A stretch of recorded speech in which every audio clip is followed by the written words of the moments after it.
Okay, everybody. Well, let's get started.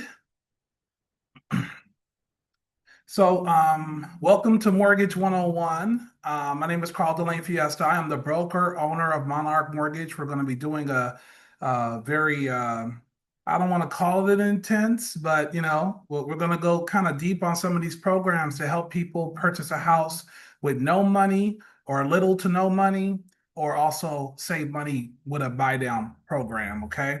We'll launch off into it. By the way, I do want to keep this interactive. Those of you who don't mind coming off of mute and asking questions or even putting stuff in the chat, if you don't mind, just go in the chat and say hi or something. Let's make sure that thing works, okay? Because I didn't set up this room and I just want to make sure everything is functioning, okay? Also, by the way, if there's questions you guys have, feel free to either paste them in the chat, come off of mute as well, so we can get all your questions answered today as it pertains to this subject, okay? Or even if it doesn't pertain to this subject, if it's just a general mortgage question you want to get an answer to, okay? So today we're covering no down payment programs, which is basically down payment assistance, low down payment options, and also basically the concept of buy downs, 3-2-1 buy downs, 2-1 buy downs, 1-0 buy downs. If you never heard of a buy down before, you're doing yourself a disservice because in today's day and age, rates are still where they're not supposed to be high, and your client is looking for relief to get into that home. So we'll get into that conversation here shortly. So once again, I'm me. I don't know what you guys want to know, but I'm gonna give you I hate talking about myself. It's so crazy. But anyway, Carlden Lane Fiesta. I'm a mortgage broker. I've been doing business in the loan industry for over 15 years. I go back to the countrywide days, okay? Started in '05, got out in '08 when the market crashed, got back in 2015. Around 2021, I decided to start Monarch Mortgage. I've worked for a combination of mainly direct lenders and a few mortgage brokers throughout my experience. And mortgage brokers are the way to go. I'm going to be sharing why as we go through the slides, okay? I am pretty much a part of every board here locally, including the Greater Los Angeles Association of Realtors. I'm a member of Alpha Phi Alpha, graduate of Cal State University Northridge with a bachelor's degree in business with an emphasis in marketing. And very knowledgeable when it comes to this mortgage guidelines and information. Very good trusted source. Okay. So let's hop into it. What is Monarch Mortgage? So those of you who are not familiar with mortgage brokerages, we basically we're not the bank, right? We're not lending our own money here. We work with banks, right? And actually, when I first started Monarch, I was concerned that our turn time would be slow, that we wouldn't be able to close deals fast, and that our costs would be higher than the direct lender. It is actually the opposite. We are saving people over $9,000 per transaction between fees and points in most cases, which puts us very much in competition with, I would say, credit unions are pretty much our main competition when it comes to like other major banks. We're pretty much right in line with what they're offering. When it comes to direct lenders, we're definitely beating them. Okay. When it comes to either interest rate or cost for the loan. Fast turnaround times, advanced technology. We deliver a very smooth experience for most part. That is always the goal here at Monarch Mortgage.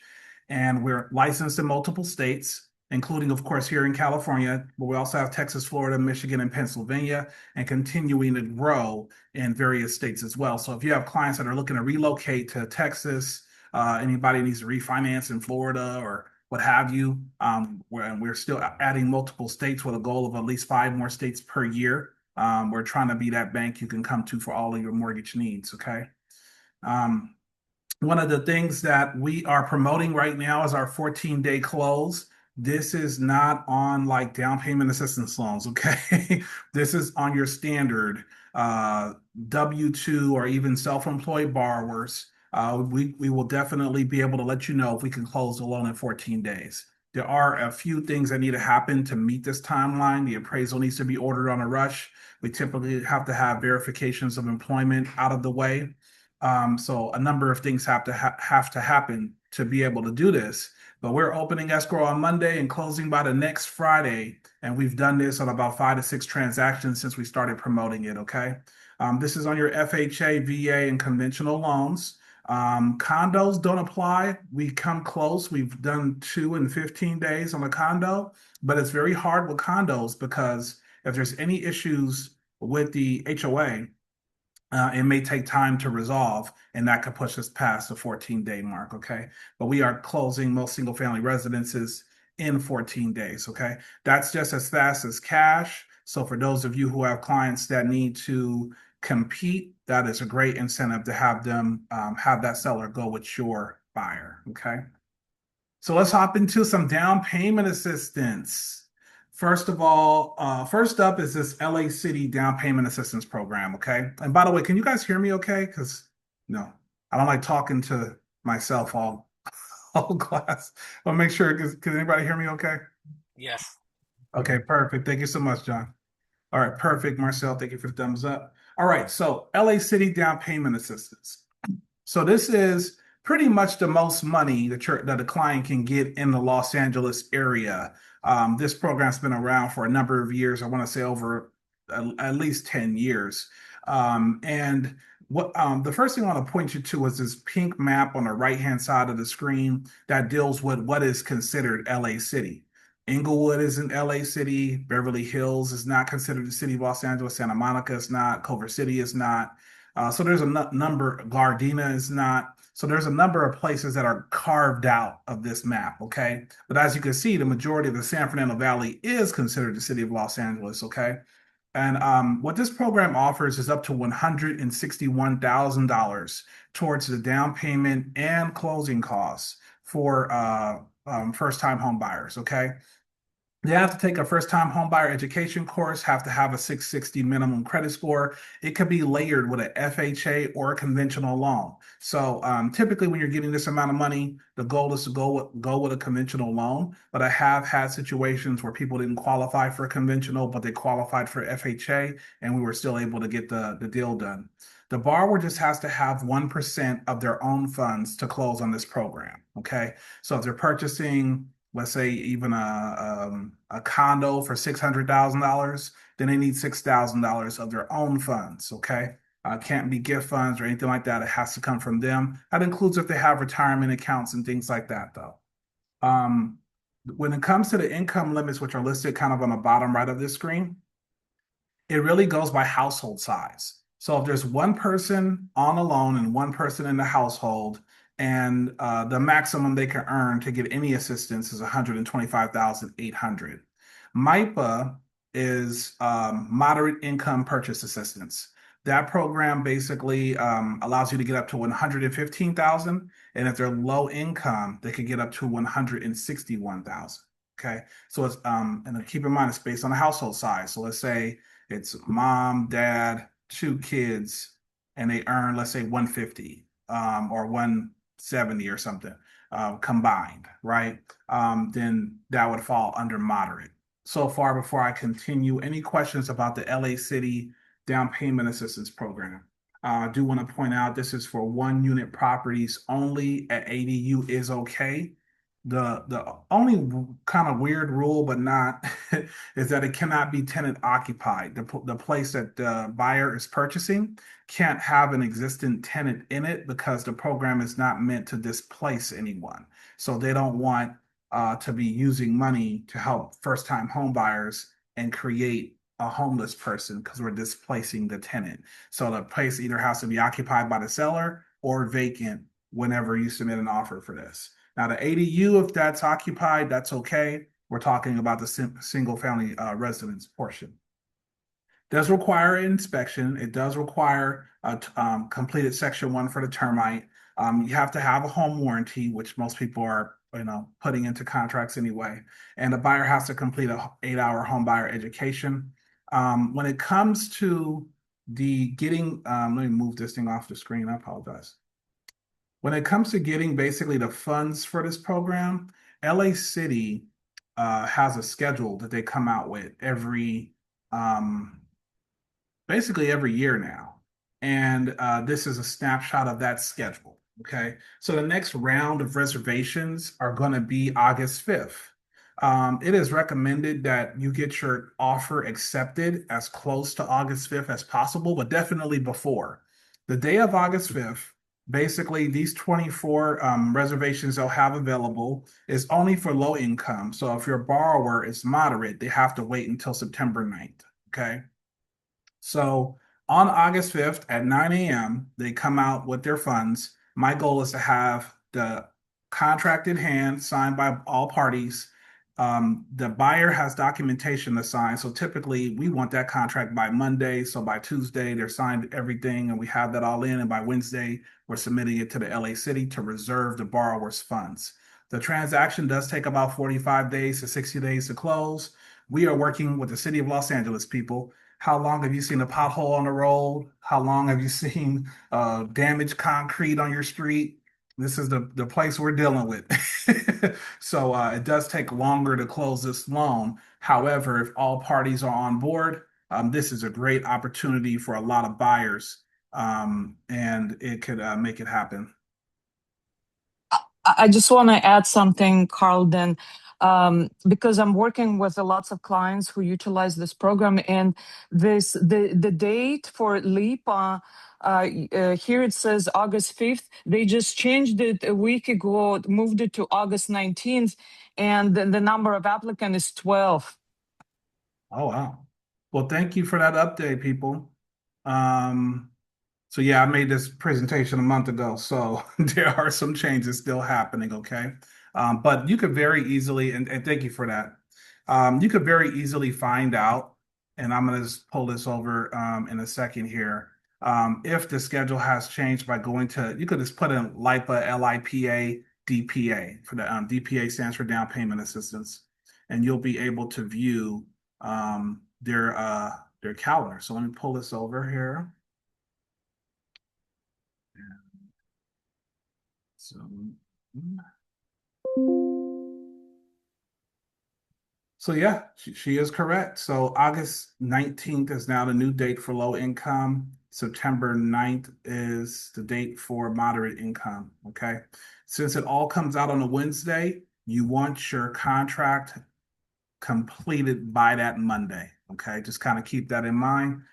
Sometimes it's very hard to make things line up with this program for the property when the dates come out, getting the offer accepted, and still trying to close within 45 to 60 days. Technically, you could get your contract accepted a week or two before these dates. However, we can't really progress until they have the funds reserved, and that's going to be 45 to 60 days from that point. So there's definitely a lot of um, moving pieces that have to align to get this thing to the closing table in a decent amount of time. I Um, have a question. sure, go Can ahead. I ask about this? So should the buyer already place an offer on the property, or when they submit this application, they should just put that address and based on that address, start this process? Should Um, they place? Yeah. yeah, technically they have to have the purchase agreement already completed to reserve the funds, right? So we can't just put in an address and get the funds reserved. We would have to have the full purchase agreement fully executed and submitted to the city in order to reserve the funds. Is that what you're asking? Okay, yes, that's right. And another question then, have you faced in your experience people who are having their own business, they not on W-2, um, do they have to go through lots of scrutiny in these programs? I know they need to provide P&L and the tax returns for the last 3 years. Have Uh, you faced that they, yeah. No, my most recent closings on this program were actually two self-employed people. It works out kind of the best for self-employed people because their income could be whatever they file, right? So Uh-huh. some people are like, hey, what's the maximum? Okay, we're gonna file $1,000 below the maximum on my tax returns, right? Now, Mhm. if somebody's been in business for over 5 years, you just need 1 year of taxes. If they've been in business Mhm. for less than 5 years, you need 2 years of taxes. So that's kind of a moving part. If you're going conventional, you don't need a profit and loss at all. if they're going FHA, you do need a profit and loss. So my experience with the self-employed has been go conventional. Hopefully, they've been in business for over 5 years, use 1 year of taxes, not much scrutiny at all. Okay, but sorry, I'm going back. What if in the last couple of years, like 2, 3 years ago, they were showing low income, not very high, um, and but right now their income is high. Do they look at it if, let's say, we're trying to get FHA, their first-time home buyers? Do they look at on average the salary or sort of income, or it's important how much they make now? Um, Both. All right, so let's unpack that. So the number of business years matters. So how Mhm. long have they been self-employed? 3 years. Let's 3. see. No, they've been in business 4 years, and the tax returns they have like for 2 years, and they'll file for this year. Yeah. So. Okay, gotcha. All right, so they've been in business for under 5 years, so we'll need 2 years of taxes, right? Mhm. So what they filed in 2025, which 2025's taxes gets filed in 2026, right? So, but the Mhm. 2025 tax return and the 2024 is what they're going to look at, okay? If they've had lower income in 2024 than they did in 2025. In some cases, they'll average that income. Okay. Um, Going FHA. Well, really on both sides, FHA and conventional, they're going to more than likely average those 2 years for that borrower. Okay, got it. Yeah. Okay, I understand. Thank you so much. No problem. Any other questions about the LIPA MIPA program? And I'm going to take us back to the earlier screen here. Well, yeah, I had a question regarding the months that the funds are available, actually. Sure. Um, whenever you're saying like August or I think March, I was just wondering, you have to have a purchase agreement in place to get the loan reservation, That is as you were correct. saying. There's like So like if five things they Mhm. have to have, and a one thing that I need from you guys is an accepted purchase agreement. But go ahead. Okay, yeah, so like let's say like you have a client and they're looking to buy a home in January and you have they see something that they want to like purchase. There's not a purchase assistance available till March 4th. Like that's the earliest of the year. Like let's say like Okay, in that so situation. like if they wanted to purchase something in January, so you're saying Yeah, 2027, right? 2027, let's say. Yeah. Okay. Yeah, so then in that case, I would be looking towards this December 16th date, right? And Oh, the moderate. next Okay. year, the schedule for 2027 has not come out yet. So I don't know when it'll be, but I would imagine it's probably going to be close to about this date. So if they're moderate, then they might have to reserve the funds around January 14th. In some cases, you might have to try to bid above asking because the person's getting a lot of assistance. So if you want the seller to basically not sell to somebody else, you might have to give them a great incentive not to do it. Hey, well, we're going to bid over, $10,000 above your highest price. Of course, it still has to appraise, but just sharing with you some thoughts on how to, hold up the property a little bit, or Oh, I get the see. seller to be a little more lenient towards it, waiting for you if the dates don't align quite right. Oh, I see So what you're then, saying. So, yeah. Carl, then, since you say since they have to wait like couple of months for the seller to for escrow to close, then you would not recommend to ask for like credit towards closing costs and 2-to-1 buy down. It's just too much. Just focus on Um, utilizing this uh, down payment program. The 2-1 buy down is a very interesting part because I think we probably all should be trying to get that. Okay. But in general, they don't really need much. I mean, you can structure a portion. I don't believe you can use this loan for the buy down. So if they don't get the buy down from the seller, they're not going to get it at all. But you could definitely ask, right? I've had people write offers, ask for money back, but they're also writing an offer above asking price to get the money back, looking at comps, thinking that it could appraise, and still looking to use this MIPA program. It could be, hey, it could be as complicated or as simple as you would like it to be. So, like, if you feel like you can get money from that seller, get money from that seller. We'll find a way to, decrease the borrower's monthly payment with that money. There's definitely nothing wrong with that, and I encourage you guys to do that anyway, right? Thank you. Yeah. Excuse me, may I ask one question? No, Alex, we are discriminating against you. No, I was kidding. No, go ahead, Alex.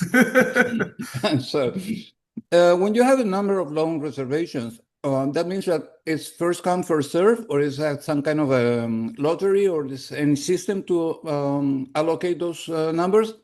It is first come, first serve. So the morning at 9 a.m., literally I'm up, coffee in hand, ready to click send with with this stuff already drafted because these funds do get absorbed, like they're gone in a day or two. Okay. Mhm. So it's not like you can just wait until the next round would be August 19th and submit everything on the 20th. You might be too late. Chances are historically you will be too late. You have to have this submitted to the city 9 a.m. on the day of the reservation. Chances are you're not going to get those funds. Perfect, thank you. Question: How soon will you know if your application went through? Like the same day, or how soon will you know? Typically within 2 to 3 days. Oh, okay. Thank you. Yeah. And I've had people write it into the offer as well, like, hey, we will provide, this within this amount of time. So it gives the seller a way out, just to make them kind of feel comfortable because they're like, hey, what if you don't get the funds? You guys get to hold up the whole house for, I don't know, 2, 3 weeks. Um, and so we've had some buyer agents write it into the offer, reservation to be confirmed within 2 to 3 days from whatever the date is. So August 19th, by August 22nd, we'll have the reservation. If not, the seller can unilaterally cancel this contract type of thing. Um, of course, if somebody needs 161,000 or 115,000 and they're not getting those funds, they may not be able to close. So most buyers were okay with that because they're like, hey, I'm not coming in with that money. So if I don't get that money, yeah, we're out. So yeah. Any other questions before about the LIPA MIPA program? And I Yeah, I appreciate got one. Yeah, go ahead. One. Yeah, sorry. So we're authorized to submit the application on behalf of the client, or is that something that we do together with you? Like if we were to, you know, So correct. So the first step is kind of to get the client to do the application, introduce them to the loan officer, which would be myself, right? We Mhm, basically go through a standard application because they're applying for a mortgage and down payment assistance at the same time. Okay. mhm, So we would basically make sure they meet the criteria for the program, essentially pre-approve them, mhm. give you a letter so you can start shopping with the goal of you getting an offer accepted before the reservation date so we could turn all that information in the day of the reservation. Oh, perfect. Perfect. Oh, wait, Carlden, a question. How long in advance before, like, to get that pre-approval letter, should we get like 2 months or 1 month in advance before this I, date when we I can would submit? say I would say a month in advance. Um, it really kind of comes down to the client's availability too, right? Like you got to think about all parties. Because if this client is only available every other weekend to see houses, I would kind of try to get them 2 months in advance, start looking at stuff, right? Because most clients, well, I don't know. Everybody's client is different, and everybody's, the way that you guys do your business is different. But some clients, they're not going to put an offer in on the first thing. They sometimes want to see a second or third thing, right? So how long is that going to take? And then they have to see how the process goes. Because when you put in an offer on something, doesn't mean it's going to get accepted. How long is it going to take for them to learn that lesson? Some clients are reluctant to even write an offer, right? Some client wants you to write all the offers. So um, I would say about a month in advance because realistically, if it's a 45 to 60 day close, It's going to probably take you at least 2 to 3 weeks to kind of lock that client down with an offer on a property, so that we have everything we need come the week of the reservation being available. Question. So, do you guys also check if condo or townhouse is their HOA approved by Fannie Mae? Because I know this down payment assistance program comes from the government, and they sometimes could reject it if there's some issues with HOA. Let's say, should I give you the address before we place an offer to make sure it's Fannie Mae approved? Do you have Yes. such process? Yes, we do. Yeah, I would so Fannie Mae, Freddie Mac, most of the banks that we work with, they have like a running list now of condos. Like it's gotten to the point where they're starting to streamline if a place is approved or not. FHA, of course, has their website, but yes, they do have to be FHA or Fannie Mae or Freddie Mac approved for this loan file. And we can do about as much as we can in the beginning. It's a little tricky because what it comes down to is paying for the HOA documents, right? I do have banks that can look at if it's approved in advance, but somebody has to pay for the documents, specifically the questionnaire, because most sellers do get, their HOA documents. But these documents have gone up in cost, guys. We were talking about You $600, $1,400 to get HOA documents for a condo. So sometimes the seller doesn't want to pay for it and wants the buyer to pay for it. And if that's the case, we have to wait until we're in escrow to have the buyer pay for it. Because why would they pay for it in advance? You know what I mean? So it just comes down to who's going to pay for the documents that we have to have vetted to make sure it's Fannie Mae or Freddie Mac approved or FHA. Thank you. Cool. Sounds like we're going to get some people on Lipa MIPA this year. All right, let's keep it going. So that was the first one, and you kind of need to take that one and throw it away because you might get hit with a few different details on this one, okay? Very similar, but not quite the same, okay? So this program is called the HOP program. This is the HOP stands for Home Ownership Program. This is for the unincorporated areas of LA County or participating cities, okay? So it's very hard to kind of see this map, this pink map on here, but that was what's considered unincorporated. So if they want to live in Catalina Island, they got a good chance on this program. I'm just kidding. I don't know if the purchase prices are going to match up. That's a whole other thing. But unincorporated areas of LA County, if those of you who are familiar with like Westmont and Los Angeles, is considered unincorporated. West Athens is considered unincorporated. There are various different pockets around the city of Los Angeles that are considered unincorporated. We closed a deal in Compton that was considered unincorporated. There's these different pockets. Using that link, which is the next bullet point, you can check on if that property falls in an unincorporated area of Los Angeles. But I will tell you this, sometimes, unfortunately, it's incorrect. If it says that it's not in a place, then you're pretty much correct. It's not within an unincorporated area. But if it says it is in an incorporated area, we actually need to email that to the program and double check, because sometimes, unfortunately, the program could be wrong. Okay. How much funds do they get? About $100,000 if they're considered low income, 85,000 if they're considered moderate income. Okay. And this can cover both the down payment and the closing costs. Borrower still has a 1% contribution, so they have to come in with their own funds of at least 1%. And this program is faster, I would say, than LA City. Typically, it is not the program that is the holdup. It's other things, This can close in 30 days, in my opinion. My last transaction, I just had the craziest stuff happening with that borrowers. We pulled credit, pre-approved them, 700 credit score. They got the offer accepted months later, and credit score dropped from 700 to 500. This program has no credit score restriction. So there's no minimum credit score.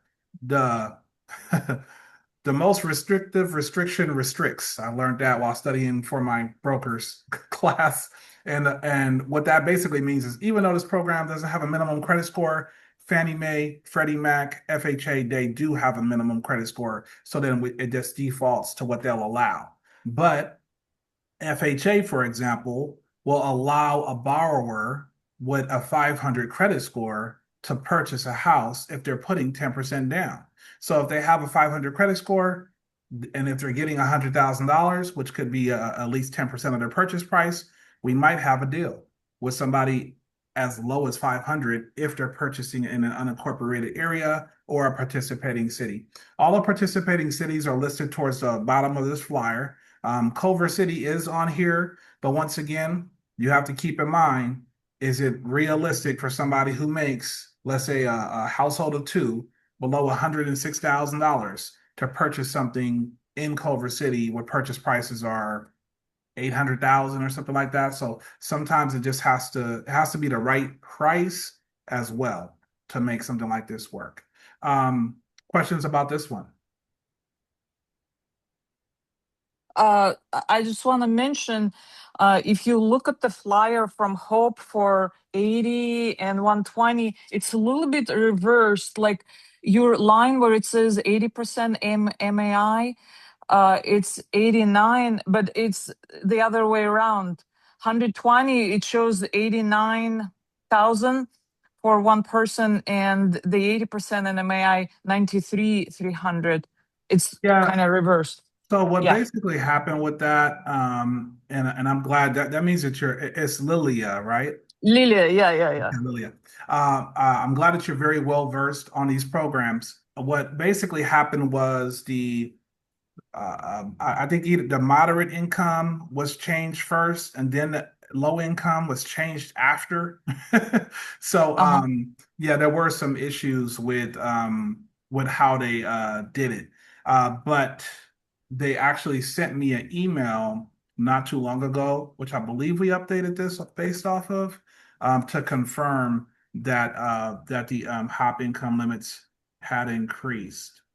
So Yeah, it was increased. I noticed like a month ago or something. Yeah, but it shows on the flyer. I have a flyer, mhm. and if you look at the website, let's see, I'm just adding Lincoln. Um, yeah, it shows for the HOP 80, the minimum is 93,300, and for HOP 120, 89, 550. Right. But that's okay. It doesn't matter. What I want to mention, and I think other people should know, that it's not just a gift. It's the after, if you resell the property, resell or change the title or refinance, the government will request appreciation on this amount. Right. So Lilia, it sounds like you need to teach your own class. Yeah, I'm actually, yeah, I know so much But about it. Yeah. yeah, exactly. And which is nothing wrong with that. I mean, you absolutely should be looking at doing this with the target audience being buyers, right? But the changes on these programs, guys, especially with us teaching a seminar in the summer, is pretty much real time, right? We have update to the income, as she just stated, that happened June 1st. We have updates. So sometimes, like I make this flyer, June 1st hits, it's an outdated flyer. You got to create a whole new flyer because the income limits have changed. Same thing with LA City. So it is worth it to double check, as she is stating, because these things change so often that you have to stay on top of them to make sure that, your client still even qualifies. In most cases, if they qualify the year before, they're going to qualify the year after. These income limits are going up, most of the time year over year. In some cases, like I had a client that didn't qualify in May that we anticipate will qualify in June because the income limits are going to go up, right? So those types of things are super important to stay on top of. Any other questions, though, around the HOP program? Also, I want to just mention people should know that if, let's say, you qualify for HUP 80, the maximum purchase price is no more than 700,000. But if you qualify for HUP 120, the maximum purchase is no more than 850,000. Right. So those types of nuances, guys, I'm not going to take you through every single guideline that is pertaining to every single program. There's not enough time. Like if we did that, this whole thing would take an hour just on HOP. Okay, but yes, there are additional things that we're not mentioning during this. This is just to kind of get you introduced to what you can offer your client, right? In most cases, the sales price don't really come into play because when you start talking about somebody who earns $93,000, they can't really afford a $700,000 house anyway, even with the assistance. So, but that is an important thing to know. There are purchase price maximums on the program. Okay. But typically, since we're still looking at a debt to income ratio and they have to earn a certain amount of money to afford the house, you're typically not hitting that maximum. Okay. So if they fall within this income limit, you're pretty much good. Let's keep it pushing. She mentioned something, Lilia, about the shared appreciation. So we do want to talk about that. Both LIPA and this program offer shared appreciation. So let me just give you a brief explanation, then we'll hop into the slide. So let's say you purchase a house or a condo at $500,000 and you go to sell it at $100,000 more. So let's say it was worth 600,000 when you went to go sell it. Okay. That means it appreciated $100,000. On the LIPA MIPA program, the way that they do it is if you got, let's say, 20% towards your down payment from them, then they want 20% of the appreciation. Now, there's a difference between appreciation and equity because they're not asking for the amount of money the borrower paid the loan down, right? So let's say over that, let's say they went to sell the house 5 years later and it was worth $100,000 more. They paid down that loan over the course of that 5 years. The program is not asking for that money to come back to them, right? They just want the appreciation, a difference between the purchase price and the sales price. Okay. Was that kind of clear to most people, or does anybody have any questions about that before I proceed? So HOP, the HOP program, the way that they basically do it is the lender share of net appreciation and a borrower share of net appreciation. So basically, after every 6 years, it goes down. So the lender wants 50% of the appreciation if they sell the property between year 0 and 6. They want 50%. If it's between years 6 and 10, they want 25% of the appreciation. 11 through 15, 10% of the appreciation, 16%, 0% of the appreciation. So even though they don't want the appreciation, if you go past 16 years, they still have to give back the amount of money they initially borrowed, which is either $85,000 or $100,000. So just know they will have to repay those funds, but it's just a question on if they have to pay any appreciation. Now, I'm going to deal with something that I've had to talk to buyers about, and like the naysayers, like, why would I want to take that money if I have to pay it back? Number one, you probably wouldn't be able to afford the house without the money. That's a very real thing. You know, like if you're not getting $85,000 or $100,000, you probably don't even have the option to purchase for some people. Okay. Number two, that money is offsetting your mortgage payment. So in some cases, it's triggering 20% down. If it's 20% of the purchase price, you're not going to have mortgage insurance that you're paying on. That saves your buyer money, and the loan amount's going to be lower, so they're not paying on that difference. Typically, in most cases, in about 10 years, the amount of money they saved equals the amount of money they received. Okay. So like they're not losing is what I'm basically saying. They're saving enough. If they save $1,000 a month, which I've seen happen by using this program because the loan amount's lower and there's no mortgage insurance, you know, $1,000 a month is $1,200, $12,000 a year. In 10 years, it's $120,000. So like in most cases, they're saving more money than they're even repaying back. So it's a great alternative for people who don't have the down payment or closing costs for sure. Any other questions about the appreciation portion, or how it gets repaid back? By the way, there's no monthly payments on the shared, like if they got 100,000 or 85,000, they're not making any monthly payments on that money. Okay, so while they live there, there's no monthly payments required on the assistance. But if they go to sell or if they go to refinance, they're going to trigger the fact that they owe back either the LA City program or the HOP program some money due to the appreciation.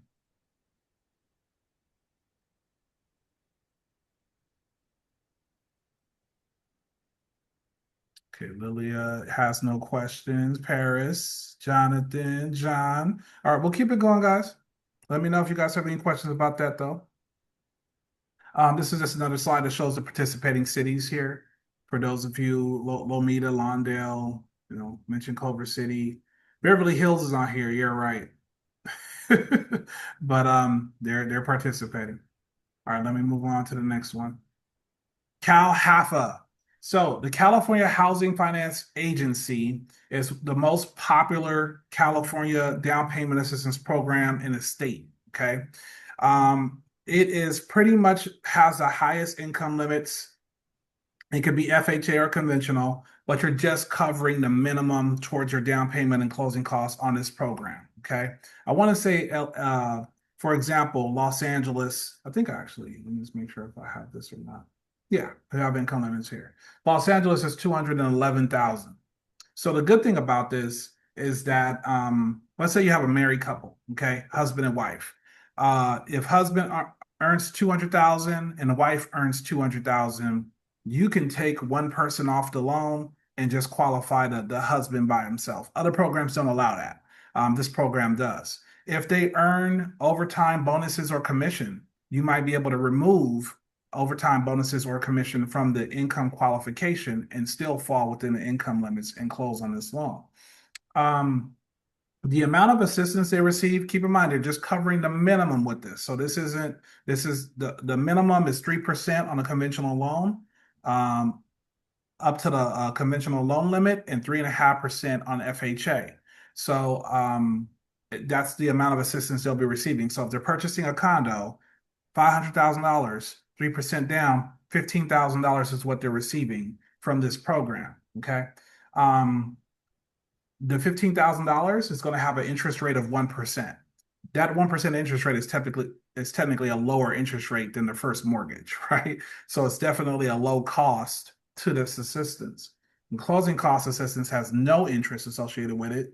And typically the buyer is going to need either 1 or 2% to close on this program. So they still need their own funds to close, but the seller can also cover that 1 to 2%.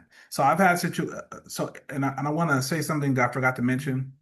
On all of these programs, your borrower is required to have an EMD. Even if the program covers the down payment and the closing costs, the buyer still needs an earnest money deposit. So somebody can't come in with no money at all and close, right? They can, if they have, let's say, $5,000 in the bank and they needed 5,000 to close, but the seller covered it, they can get that money refunded to them, but they'll still need something to even have as an earnest money deposit. Okay, so just keep that in mind.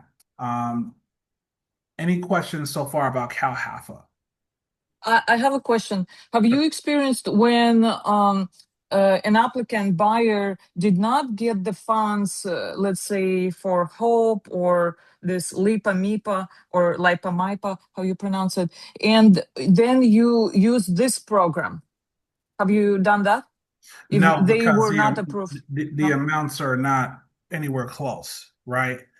They could get 161,000 from LA City, and for whatever reason, if they didn't get that money, if they're going to get 15,000, 20,000 from CalHFA, that still doesn't make up for 160,000. So typically, it's not gonna. If they don't qualify for one, you can't really roll them over to this, unless they still qualify with the lower amount of down payment assistance. because those amounts make a huge difference to the monthly payment. Oh, okay. Got it. Thank you. So typically this is going to be more so for somebody who doesn't really, maybe they don't live in LA. Maybe they don't want to live in LA. Maybe they live in Riverside or Orange County, or maybe they're in the Bay Area or something like that. This is a California program. So it's anywhere within the state of California. And in most places outside of Los Angeles and like, let's say Riverside, Orange County, it's a lot cheaper to even purchase a property. So this will cover the minimum to get them into the house. This is something that you guys need to know exists, because some people look at down payment assistance and think it's super hard to close. CalHalfa is relatively easy if you've done a few. Yeah, you can get this thing closed within 30 days. So yeah, I mean, do we always have people that want to buy a house with, if it's just a minimum being covered? No, because that monthly payment is still going to be pretty high. But if they can afford it, then this is a good option for them, especially if they don't want to spend all that money getting into a house. So keep in mind, it is FHA and conventional as well. 640 is the minimum on the FHA, 660 is the minimum on conventional, and it can go up to a 50% debt to income ratio if they have above a 700 credit score. It is for the entire state of California. It goes by the county. So of course, Sacramento's on here, San Bernardino, basically every county has their income limit. In some cases, even higher than Los Angeles, right? So depending on the area. And our last down payment assistance program, I believe, is this GSFA Platinum program. This program is kind of underutilized, in my opinion, and it's really good if you're a firefighter, a teacher, a healthcare professional. This program offers a portion of the assistance as a gift. So you don't have to repay all of it. A portion of it will be considered a gift that the borrower does not have to repay if they are in those professions. Okay. Typically, if they're not in the profession, I would lean them towards CalHalfa. But if they are in a profession, in one of these professions, GSA Platinum is also a California program. GSFA starts for Golden State Finance Agency, so it is it can be used anywhere in the state of California. I grabbed a snapshot and put it here, depending on if they're considered below 80% of the area median income or above, depending on the county. We have income limits as long as for Los Angeles, as I say, is 204,000 would be the max that they can earn. If they're below 80% of the area median income, which is 90,000, they get certain incentives, in most cases, a lower interest rate or more assistance if they're considered low income. I did also want to include if they're looking to buy units, okay? For those of you who have been around for a while in this industry, you're well aware that prices are high and interest rates are high, and everybody can't afford it, right? And high is relative as well, right? So it's not high for everybody. But there are some down payment assistance programs that we offer if the person is looking to purchase units, in particular a duplex. We have this FHA 100 program that will finance the down payment. That is typically at a higher interest rate than their first mortgage, but if they need it, it is available. There is also the Chenoa down payment assistance program. This one does have a forgivable option where if they've had a loan for 3 years and they've had on-time payments, it can be completely forgiven and they never have to repay it. The only challenges that we've been seeing with stuff that's like forgivable is sometimes people want to refinance quicker than a 3-year term, right? In which case a portion of it would be forgiven and they would have to pay back the rest, but still a great option. And when you talk about affordability, everybody can't afford a $800,000 house with a $6,000 a month monthly payment, right? So if they're looking to decrease how much they come out of pocket with, buying units is a great option because you could have another tenant paying $2,000, $3,000 a month, and they pay the rest. And that puts it on par with what they would be paying in rent to purchase units. Typically within 6 months to a year, you can refinance the loan, have it paid off, and move forward with a lower rate as well. So it's a very good program for those of you who are looking to help somebody buy their first home, but they can't afford the home monthly payment, but they could possibly afford to buy units. Okay. So just letting you guys know, we do offer um, down payment assistance programs for units. Also, all these flyers on all of the programs we're covering can be found on our website, which is monarchismortgage.com. I'm going to put that in the chat just so you guys have it. But there's something to keep in mind in case you are looking to reference this in the future, to visit the website to find the information. Okay. Or just have the client give us a call, because we're going to plug them into whatever program fits their needs anyway. Any questions about these two programs before we continue? Yeah, do you have to be a first-time home buyer for this, the 2-unit DPAs? You know what I want to say? I want to say no to that, because Okay. you're actually not. I don't 100% know, but I don't believe that is true, because FHA does not have a first-time home buyer requirement, right? You can use an FHA loan regardless if you're a first-time home buyer or not. So I don't believe it has a first-time home buyer requirement. So that's a good question. I don't completely know the answer to that. If you do have somebody that you're looking at for these programs, let me know. I'll look it up for you when we can double check that. But I'm pretty sure Appreciate it. Thank you. it does. Yeah. Do you know if there is a limit on the property? What's the property price to be eligible? Yeah. When you go into these programs, you're going to be held back by the FHA conforming loan limit in particular, because both of these are FHA loans. FHA has like maximums depending on the county. So that would be the limit you would be held back by, which is let me pull this over here.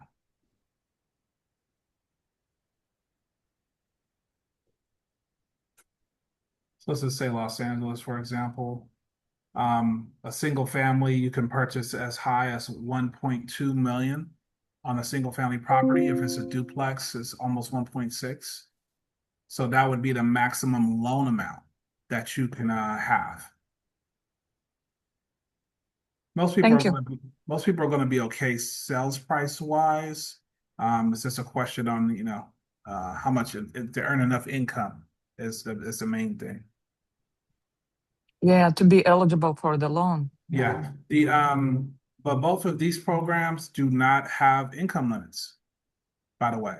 So how we were talking about, household income, and you have to own below a certain amount. These two programs do not have any requirements for income, so they can utilize it no matter what income they have. Okay. By the way, 3 to 4 unit properties, I do not know of any down payment assistance programs for 3 to 4 unit properties. So if they're looking to go for a triplex or fourplex, the only thing I've heard of is NACA. And if you want to close with NACA, you are a very brave individual. That's a whole different program. I couldn't help you with it at all. But they're the only people that I know that offer 3 to 4 unit down payment assistance. Okay. So before we go into the lowdown, and this has been a whole hour of down payment assistance, so I got to rush through the rest of this. We're going to go to the low down payment assistance programs. So I'm going to keep it kind of fast, but feel free to throw in the questions as you guys have them, okay? A lot of people believe that FHA, 3.5% down, is the lowest down payment that you can put on a house, and it is not true, okay? Conventional is actually the cheapest down payment at 3% down. It's only a 0.5% difference, but that could be the difference if your borrower doesn't have it, we have 3% down programs for first-time home buyers and repeat buyers. The lowest credit score is 620 to do a loan like this.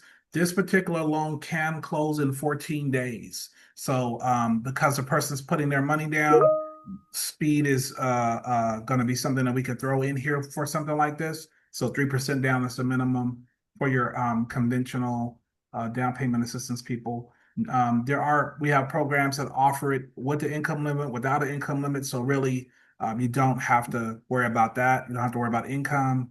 You just, as long as they have 3% down, they're pretty much good to go. FHA, of course, offers 3.5% down, a minimum of 580 to put 3.5% down, a minimum of 500 if they have 10% down. But FHA definitely offers a very good low down payment option. So, just know that we offer that as well. We could do W-2 only, by the way. If your borrower doesn't want to use or present taxes, we can just use their W-2s to qualify and pay stubs without taxes at all. Okay. So in most cases, I don't ask borrowers for taxes unless they're self-employed or if they have rental income. Those are the only two times we will need taxes. Other than that, we don't need it at all. 5% down on 2 to 4 units. So for those of you who are not aware, this is not necessarily a new program because it's been around for like 3 years now, but I still know people who never heard of it. If somebody's going to own or occupy a multifamily property, they can put as little as 5% down. We actually are in a process. I should have docs out on a transaction today where the primary borrower is purchasing his first property, owner occupying. He is being co-signed on by his mom that lives in Bakersfield. So she's way outside of the area, won't be living there at all, right? She's a non-occupying co-signer. We're putting 5% down. It's going to be his first property. He already intends to move from it in a year. It's going to become an investment for him, and he only put 5% down. So it's absolutely a great option. It has no self-sufficiency rules. So those of you who are familiar with FHA, it's a very hard thing to close FHA because FHA has a self-sufficiency rule that says if the rents times 75% have to be greater than the mortgage. And that is basically means the property has to have a 25% profit, essentially. And most properties are not going to have a 25% profit. So the self-sufficiency rule kind of shuts down FHA. But this is a conventional program and it has no self-sufficiency rule. I've also had learned because this flyer is saying that it has up to 6 months reserves required. Fannie Mae has just made a change to this rule and doesn't always require reserves. So you might be able to help somebody with 5% down that doesn't have the 6% reserve requirement. Reserves is basically money after so after the down payment, after the closing costs, how much money do they have in the bank still? That's considered reserves. And typically they go off of the mortgage payment. So when they say 6 months reserves, the mortgage payment times 6 months equals how much they have to have in reserves. Okay. But once again, they may not have to have that at all due to some changes Freddie Mac have recently made to their guidelines. Now let's talk about buydowns, unless you guys had any questions about the other slides. Anybody want to talk about that? Feel free to let me know at any time or throw it in the chat. The 2-1 buydown scenario. So first of all, is everybody here familiar with buydowns already and how they work, or is anybody looking forward to this particular slide? I'm very familiar. Yeah. So Okay. I know it very well. Okay, perfect. So we'll be pretty quick on this. But if you're not offering it or if your lender's not offering it, I think it's a huge mistake because I think that this is going to be one of the best things that somebody can get in this market. Okay. So basically a 2-1 buy down is reducing the interest rate by 2% the first year of the loan. The second year it's reduced by 1%. And then it becomes the regular rate. So on this flyer, for example, if the interest rate today is 6.5%, the buyer will actually start at a 4.5% their first year, 5.5% the second year, and then go back to the regular rate. It is not considered an adjustable rate because technically it is fixed at 6.5%. However, during the first 2 years, it is lower. And the savings is pretty substantial. So per month on this first scenario, they're saving $972 per month. The second year, they're saving $498 per month, and then going into their monthly payment. This is typically the amount of money that is going to be asked for from the seller. If the seller pays this money, it sits basically in like the escrow account for your buyer. So And the reason why that's so important is because if they go to refinance, they can still tap into that money to pay for the refinance. So let's say rates go down over the next year. Well, they'll still probably have at least $6,000 in this yeah, about $6,000 in their escrow account after the first year. That money can be used towards a future refinance to either buy down the rate or pay the closing costs. So it's a great incentive to help people get in and afford the house now and be able to afford a lower payment in the future. This all assumes rates go down between the next 1 to 2 years. Everybody assumes that it will. Hasn't happened yet, but it gives us 2 years to help the borrower even adjust to the full monthly payment if it doesn't go down at all. I do believe it will go down, but that's just me. Any questions about the 2-1 buy down?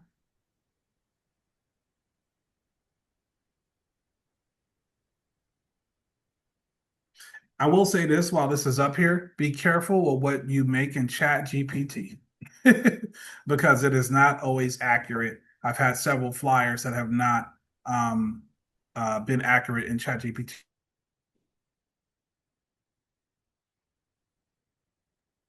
Okay. Any other questions about it? I have Yeah, no I'm sorry. questions, With but the oh, no, yeah, no, no. go I just say it's such a great program. It really helps people with their, first 2 years mortgage payments. I mean, so the do option to buy, yeah. so do you need to put more money down for the buy down? I don't quite get that. Like, Yeah, how do yeah. you get the buy down? So this is basically a negotiation with. So if you have a buyer, you're asking the seller to pay this. So basically, you're asking for like a seller concession, right? Or like the seller to contribute towards the buyer's closing costs to even to do this the way. Um, okay. So the $17,661 is what you would need from either the seller or technically your buyer could pay it. But if your buyer pays this, they won't be able to use it again on a refinance. They can only use it again on a refinance if it came from the seller. So the seller will be the goal to pay it. So you're asking the seller, hey seller, we're trying to purchase an $800,000 house. Our buyer's interested in doing it. Can you, but he doesn't like the interest rates of today. Are you interested in helping us with a a seller credit that can help pay for the 2-1 buy down? So by them doing that, um, that's kind of where it comes from. So the buyer isn't paying more money. They have the option of doing that, but it's really something you should be asking the seller to pay, right? Does that make Yeah, sense? you added to your offer to RPA and you specifically mentioned that. And then we'll see if the seller will accept it. That's great. If not, what they could do, the seller most likely would raise the purchase price to kind of recover that amount. Or maybe they're okay, but the seller will pay through the escrow. It will be deducted. That amount will be deducted from the seller, the profits, their profits. John, did that make sense to you? Yeah, a little bit. Yeah, yeah. I get how it works. I guess you'd ask the seller to provide the buy down, but for it to like the I guess what I'm thinking is the next thing is the numbers. Like, let's just if it's are you asking for basically 3% of the purchase price?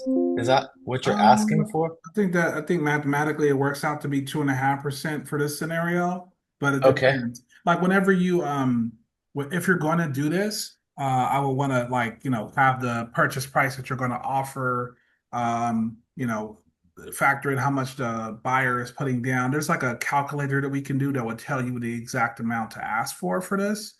Okay. Um, but as Lilia was kind of saying, you can if the purchase price, let's say they have it listed for 800,000, maybe Hmm. you offer them 820, and then you ask them back for the money for the 2-1 buy down, something like that, right?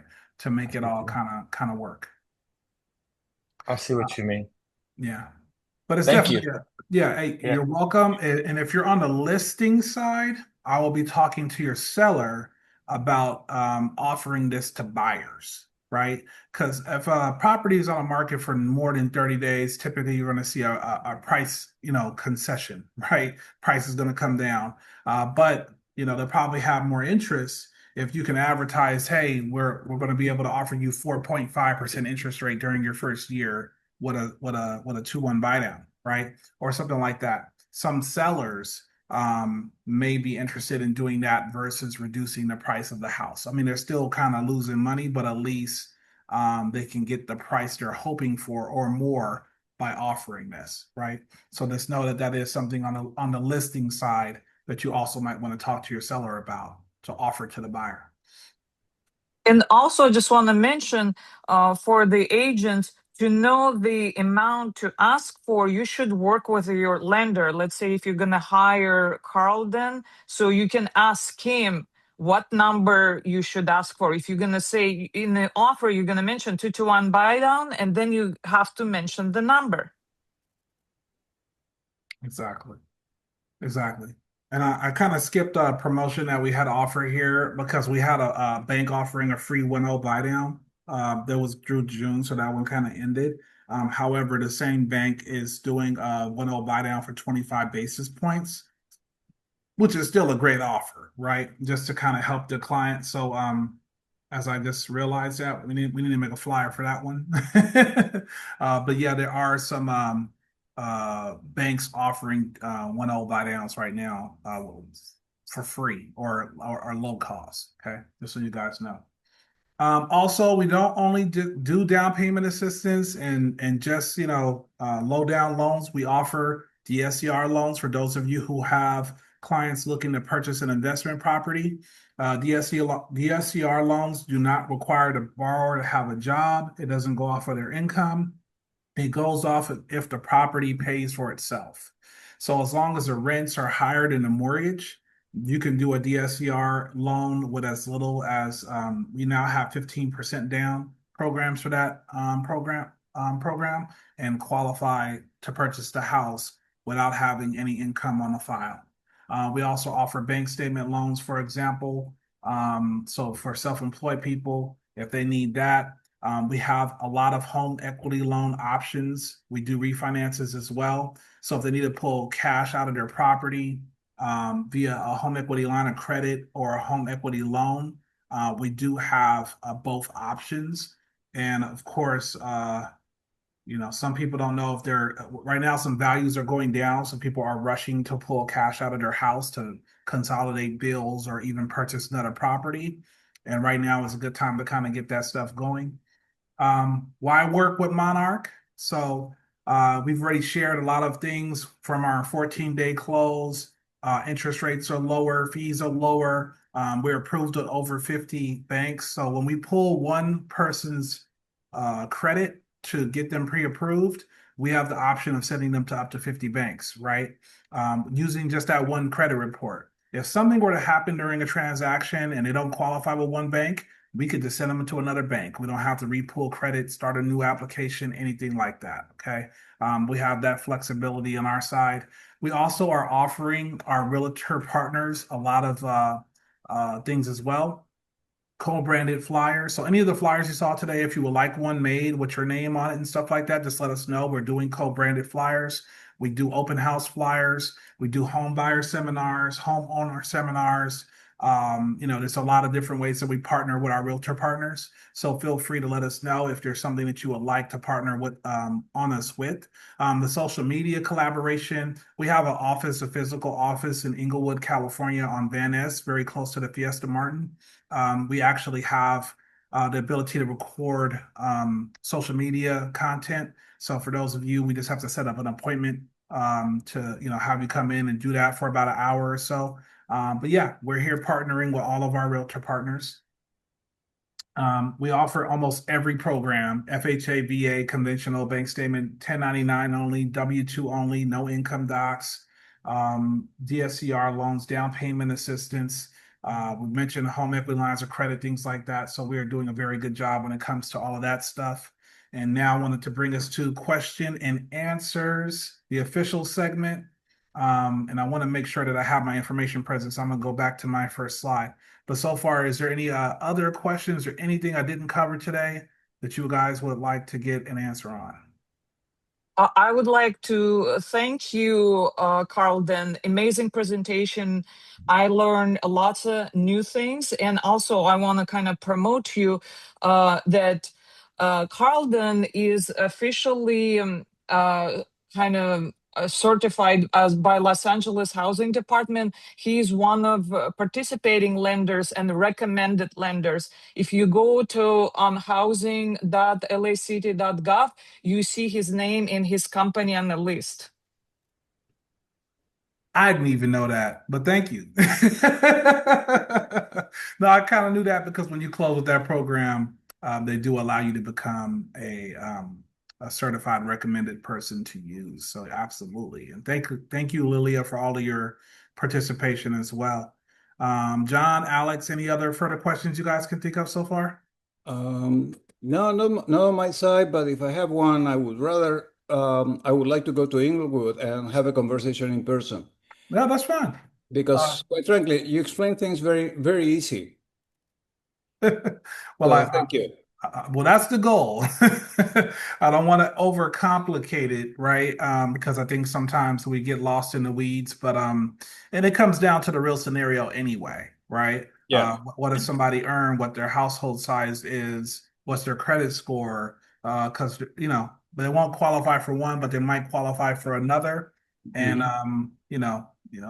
sometimes in most cases homeownership just makes sense, period. It's just making it make sense. Yeah. So yeah, Alex, if you ever want to swing by, if you have, do you know what days or times work for you, or you want to set an appointment now? You want me to call you separately, set something up? No, I'll give you a call. I Okay. need to reorganize my schedule, but I'll give you a call, and I'm gonna be taking like at least 30 minutes of your time. Yeah, no problem. I'll try to make it quick. No problem, I man. promise. No problem. Yeah, look forward to that, man. Let's connect and make it happen. So the QR code's on the screen. The one on the right has my contact information, so it'll help you download all my information. You can shoot me a text or drop me a call, and go from there. And of course, follow me on social media, guys. Social media is big nowadays because we also announce promotions and have content related to loans and programs and stuff like that. So feel free to follow me. Yeah, and Thank you so much. Yeah, I'll follow you in saving your contact. I have a question. So if for first-time home buyer assistance to use HOPE or LIPA, MIPA, LIPA, MIPA, uh, if let's say I have a client who owned a property in Washington state in a different state, but she sold in May 2024, when you submit your application for this program, do they check if you own in the other state? How does it work? What do they check? Yes, they do. So they'll do a title search under the person's name to verify any other properties associated with their name, right? As well as they'll more than likely check the credit report because normally you'll have things on there for up to 7 years. So even a closed account, like a mortgage that was sold, they'll be able to verify that they were a homeowner, right? The first-time home buyer requirement is at least 3 years. Without a property. So basically, they have it sounds like 10 months left to go before they're considered a first-time home buyer again. Some of the programs that don't require a first-time home buyer, they could still do. But if they're looking for like LIPA, MIPA, or HOP, I believe they will have to be considered a first-time home buyer, which means 3 years from the date of the sale of that property. Thank you. No problem. Thank you. Hey, no problem, John. Alex, you guys have a Sure. great day, and thank you once again for attending the seminar. Feel free to give me a call if you guys have any scenarios. Enjoy today's hot day. It's about as hot as it's ever been in Los Angeles if you guys are in this area. And hopefully you guys have a great day, great weekend, and talk to you soon. Okay? Thank you, man. I appreciate it. All right, take care. Thank you. And where can we get the slides? How does it work? You know what? We're actually going to be sending these out to everybody who registered as well. So I would say by tomorrow you should have them in your inbox. Thank you. Amazing presentation. You were great. Yeah, I would like to come to your office as well and chat. Oh, absolutely. Lilia, come on down. It sounds like you're doing a lot of these types of programs, and I love Yes, working with people who understand what it takes. exactly, So yeah, exactly. so hey, Thank I'm you. definitely open to that. And where are you out of? What brokerage are you with? Uh, I'm with Radio Realty.